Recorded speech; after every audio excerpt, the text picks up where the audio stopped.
How's it going, everybody? It's your world champion here, and we're back with another arc review of Naruto Shippuden. This is called the Countdown to War arc, and this is the point of Naruto Shippuden where, okay, so first of all, we're starting the fourth grade ninja war, but a lot of these war arcs are split into parts that are broken up by filler arcs. So yeah, I'm gonna be following this guide that I found online for this part. So yeah, these like countdown arcs. I think there's like a confrontation arc. There's a climax arc. Then it gets to like the Ten Tails, then Kaguya, and all that, and then like the epilogue arcs. So with this, let me actually move my light real quick. There we go. Now you can see my wonderful, beautiful face a little bit better. So yeah, we're gonna start with part one of the countdown arc, and then the next arc review will be the wonderful filler that was in between the countdown arc. So yeah, this one is roughly about like 6 episodes. It goes from episode 217 to 222. And basically this counts the story of when like Naruto and the gang get back to the Leaf Village, um, and just the aftermath of that as they're getting ready for war. So there's a lot of padding that goes on here, but we'll go ahead and start off with things I didn't like in this arc.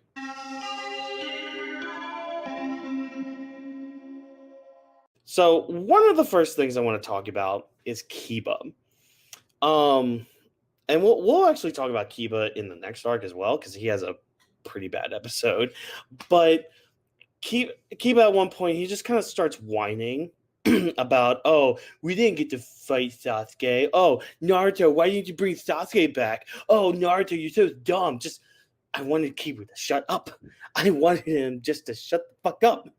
But that was just super annoying. But a little nitpick there. But again, I like to try, the five things I like, five things I didn't like, and I did not like Kiba. And we'll talk more about Kiba at a later date in this next arc because again, there's an episode that he is just just the downfall of Kiba and the other side characters is really sad in Naruto Shippuden because some of them are really good, but Kishimoto really drops the ball with them, and the anime didn't do much help with it either. Yeah, Kiba, shut up. just shut up, Kiba. Next. So we have a part here where the Konohamaru gang try to get Naruto to do some dumb interview for their dumb paper. It's dumb. It's really dumb. But not only is there that, because they also try to chase Naruto down a little bit for this interview and all that. It's not only just this part, but or no, sorry. I'm thinking of the filler arc that's coming after. Never mind. We'll get to that episode too. Wow. Two of the things I didn't like in this arc were also in filler arc as well. Okay, yeah, it's just I don't like the Konohamaru gang. That's something that we all know about me is I don't like them. So just having them doing their shit, no, I'm done with it. I'm tired of the Konohamaru gang. Next up on the list. So all right, look. I understand anime studios need to pad. I get that. I understand that. But come on. Do we have to pad? So this was only like 6 episodes long. This first part of this arc. Did we really need to pad out these episodes? Like seriously, the content in these episodes could have been chunked down to maybe 4 episodes at most. The unnecessary padding and flashbacks, it's starting to get too much now. And I know it's just going to continue doing this and doing this. Like, and this is actually a problem I had with the war arc itself, especially in the anime. Which actually, no, not with the anime. In the manga, I was like, okay, this is a great way for the anime to actually do some fun filler with, people coming back from the dead in the story. Again, I haven't really watched the anime of the war except for like, some moments. So it'll be a good refresher when we get there to talk about all of that. But the unnecessary padding here, I mean, we get it. We understand Naruto's story. Excuse me for a second.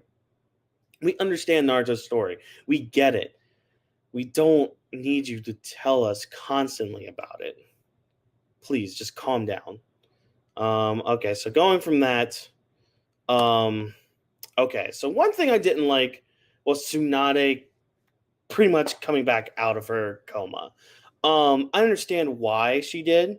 It's fine, she'll be a great combatant and all that, but she also ends up taking her role back as the fifth Hokage. So in this arc, Kakashi ends up almost being Hokage. He almost ends up being the sixth Hokage.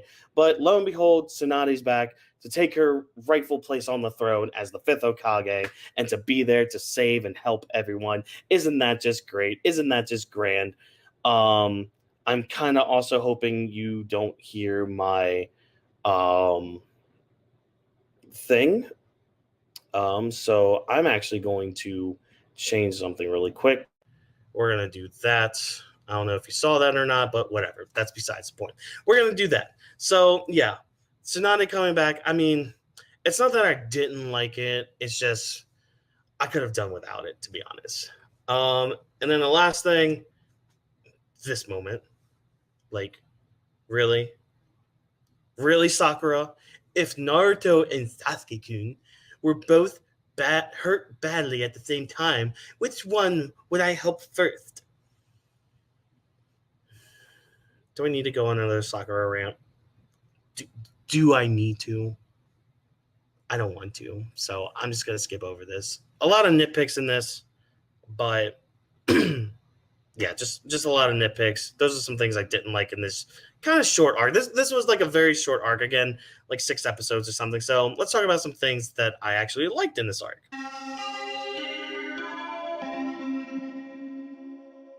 So the first thing I want to touch up on is Shikamaru. Shikamaru deals with some issues here because this is his first like big war. He hasn't had a mission like this. I mean, yeah, he had the mission against the Akatsuki with Hidan and Kakuzu, but he hasn't had a really huge mission like this since trying to get Sasuke back.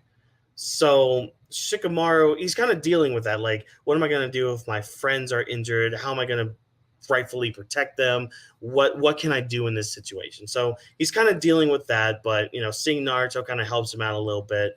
And yeah, it's just nice. It's nice to see like a side character like Shikamaru getting some time to be like, okay, I need to figure this out. I need to figure these things out. And he grows from it. He actually grows from it. So it's really cool to see this. But yeah, good on you, Shikamaru. I just wanted to like highlight that because it was a pretty cool moment just to kind of see him. And he even talks to his dad a little bit about it too, and sits in with his dad during a war council meeting. Just being like, just learning more about being that representative, being that leader that Shikamaru can be. But going from that, we have Naruto's path. So Naruto's on this path where he's just like, if him and Sasuke confront each other again, they're both going to die. He leaves Konohamaru and his gang to be like, no, I need to deal with this. I need to report to Lady Tsunade, all this stuff. I need, give my report. So he gives his report, and he's preparing himself for what needs to happen, what needs to be done. And through that, he ends up being summoned by the great elder toad sage of Mount Miyaboku for another prophecy that he's going to find some octopus that's going to train him to better hold and use the Nine Tails power. And he's also going to fight somebody with crazy eyes. And yeah, Naruto already knows the one thing about it, but the resort thing with the octopus is something that has him really excited because he wants to control the Nine Tails power. So that's basically his goal right now, is to go to this resort, find this octopus that's going to help him learn about the Nine-Tailed Fox's power. So this means, Naruto's going to meet Killer Bee. And we as the audience know that Naruto and Killer Bee are going to be on a secluded island. That actually happened during a meeting, a war council meeting between the Kages, where the Raikage was just like, yeah, no, we have the perfect place here in the Cloud Village. Naruto and B can chill there. They'll be protected. It'll be fine. Um, and also set it up in a way to where Killer Bee will help train Naruto in order to use the Nine-Tailed Fox's power. So that's really cool. We're seeing where his path is leading him into this war, and yeah, we'll see what happens next with that. Next on my list is Kisame. So this was really cool. So at first we think, oh, Kisame's dead. He got beheaded by Killer Bee and the Raikage. Not true, because if you remember way back when Shippuden first started during the saving the Kazekage arc, Kisame and Itachi had these weird clones that were able to use their jutsu, able to battle these, Team Guy and Team Kakashi, and it was basically almost like they were there themselves, but excuse me, but they weren't. It's some sort of jutsu that Zetsu has. So Kisame used that, excuse me, to fight B, and he fused himself with Samehada. And so now he's inside Samehada and inside the Cloud Village. So this was really cool because, again, this is one of those like ninja things, one of those really cool infiltration kind of things. Like, this is what you want to see in a story about ninja. I mean, we're about to get into a huge war arc, and we'll see some more like ninja fighting and all that. Cool. But this infiltration stuff is really cool, especially coming from somebody like Kisame, who you think, oh, he's just a powerhouse. He's just there to be power and to fuck everybody's shit up.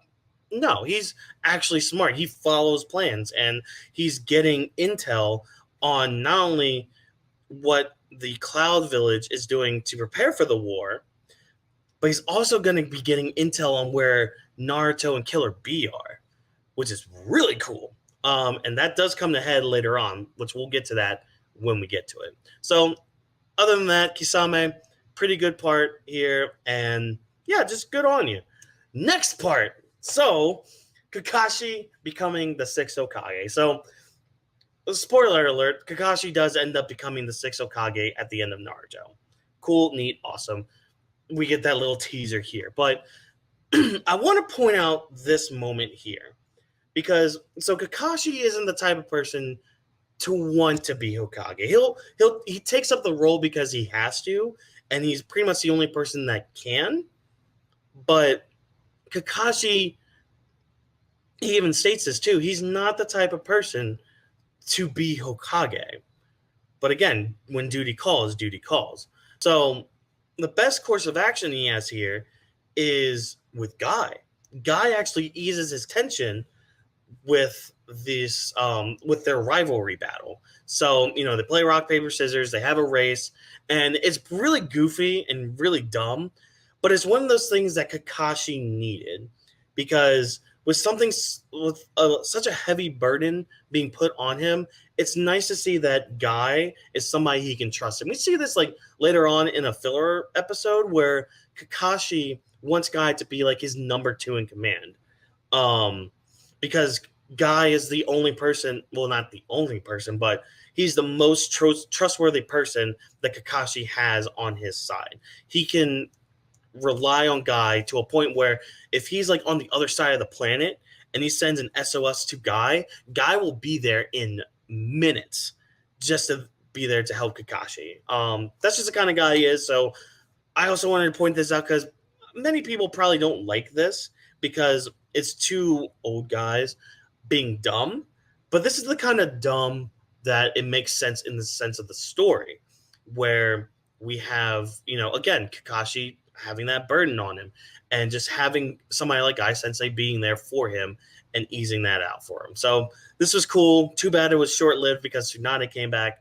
Whatever. Fine. Neat. Cool. All right. Last point is Kabuto coming back. So when I first read this in the manga, this was hype as all hell because when you think about this war, what does Toby really have?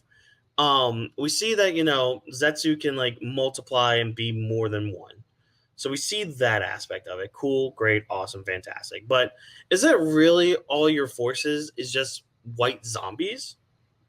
There's no way. And that's when Kabuto comes in. First of all, cool to see that this transformation of him into a new Orochimaru is becoming more and more complete. Um, but he also learned the reanimation jutsu. And in order to curry favor with Madara, he summons the dead members of the Akatsuki. So Deidara, Kakuzu, um, Sasori, Itachi, and Nagato are all revived because of uh, Kabuto here. Sorry, I almost said Yamato for some reason. Sorry. Anyways, so Kabuto uses that to curry favor, and Toby's like, huh, what? You think that's going to be enough to curry favor? And then Kabuto summons another coffin. We don't see what this is, but this takes Madara slash Toby back a bit. He's just like, how do you have that? What are you doing with that? And Kabuto's just like, oh, I can easily share this little secret. Let me join you. So Kabuto is now part of, well, he's not fully part of the Akatsuki, but he's joining forces with them. But his payment is Sasuke. So I forgot, I don't think he states it here, but I think he states it later on why he wants Sasuke. I think it had to mainly do with revenge against Sasuke killing Orochimaru and all that. But we'll get to that when we cross it. That's in like a later part of this arc. So yeah, Kabuto's with Madara and Toby now. And again, like I said, when you first read this in the manga, super hype. This is the best way. In my mind, when I first read this, I was like, this is the best way for the anime to do some in canon filler because you can have people like this is how you can do things with all these side characters like Daru and like all these people that we just met. You can bring back old people that they knew. We can have that character development with them, and it could be great. Now whether or not that happens, we'll get to that road when we cross it. But this is pretty cool. This was pretty hype. This is the last thing that was really good in this arc. So let's go ahead with the final grade. Giving this arc a B. So this arc was all right. It had some high moments, like Kakashi being named the sixth Hokage. We had some character work with Shikamaru and Naruto. Kabuto coming back into the fray, joining the war efforts. Kisame doing his infiltration of ninja skills and all that. Great, awesome. And then some of the down parts, like mainly nitpicks, like not gonna lie, I didn't like Tsunade not only waking up, but reinstated as the fifth Hokage. That was a little, okay, fine, whatever. But and then Kiba, Sakura, Konohamaru, fuck them. Yeah, so I mean that's pretty much the arc. So let me know down in the comments what you thought of this. The first part to this countdown arc. Again, it was only about like 6 episodes long, so a little bit of a shorter video this time. So the next Naruto arc review is going to be the filler arc of Life on a Boat. I'm gonna do this. I plan on doing this the same way I did the past filler arc, where because this is like about 20 episodes long. So I'm gonna do a list of like 5 episodes I didn't like, 5 episodes I did like, and just kind of talk about them in a ranking kind of way. Yeah, and just maybe highlight some spots that were really good and all that. There were a couple moments that were fine, but overall, we'll talk about that when we get to it. So, yeah, just leave a comment down below. Let me know what you thought of this arc, this countdown to the war, the first part of it. Yeah, be sure to like the video if I entertained you in any way, shape, or form. And don't forget to subscribe to the channel because I do these anime arc reviews every single week. I am having a set schedule for these. So every Wednesday, not sure what time it'll be, but be sure to check out the channel every Wednesday for the next arc review. I'm gonna switch it off between like this and the Yu Yu Hakusho series I'm doing with Trevor. And then like whenever I finish the One Piece anime arcs with my fiance Miranda, I'll do those. I'll throw those into the mix as well. So stay tuned for all those. Every Wednesday, these arc reviews will come out. Like, comment, subscribe, do all that wonderful stuff. And as always, people, I've been your world champion. Catch you guys in the next video. See ya. I don't need you. Better things are calling on.